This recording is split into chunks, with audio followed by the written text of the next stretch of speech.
Sri Anandamayi Ma ki Jai.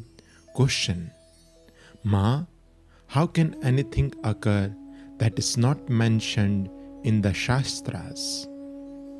Ma, to expound reincarnation, karma, and similar doctrines is mainly the work of the Shastras. Whether anything may occur that is not mentioned in them, just remember that He is infinite. Out of your union with this infinity spring your actions, feelings, and thoughts at the present time or in the future, in whatever form He may be pleased to assume. This you may not be able to learn from Shastras. Nevertheless, the Shastras are also infinite. Oh, how beautiful is the law of God's creation!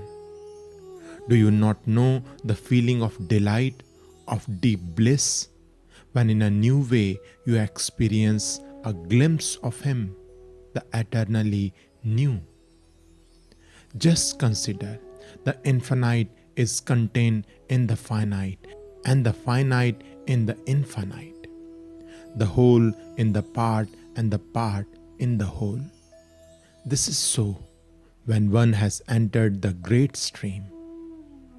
He who attains and that which is attained are one and the same. It is not merely a matter of imagination. Through ever fresh channels, He is perceived in ever new forms. Having entered that unbroken stream, it is only natural that yoga, the hidden union of the individual with the all, should become Mahayoga. Look, everything is contained in the Shastras, and yet not everything. Imagine that you are traveling by train to Dehradun. On your journey, you will pass through large stations, through towns and villages.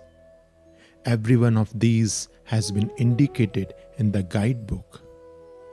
But what is seen between the different stations? Can it all be described in full detail? The trees and plants, the animals and birds, the tiny little ants that are met with on the way, could all these be delineated? Looked at from this point of view, not everything has been written down in the Shastras. Infinite is the diversity of creation. Infinite are its modes of being, its changing movements and static states, revealed at every single instant. Besides, it is impossible to put into writing all that a seeker after truth experiences. Furthermore, it is quite certain that reality is beyond speech and thought. Only that which can be expressed in words is being said. But what cannot be put into language is indeed that which is. When at certain stages you have realizations, these will of course be within the confines of your own particular line of approach.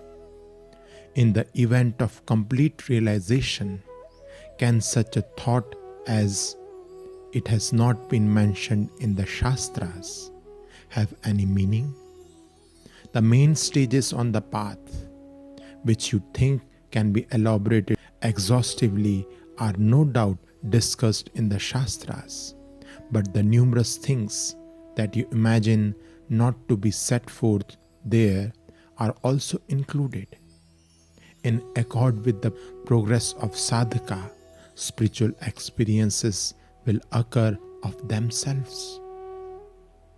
However, where enlightenment is complete, there is no more questions of important or unimportant experiences.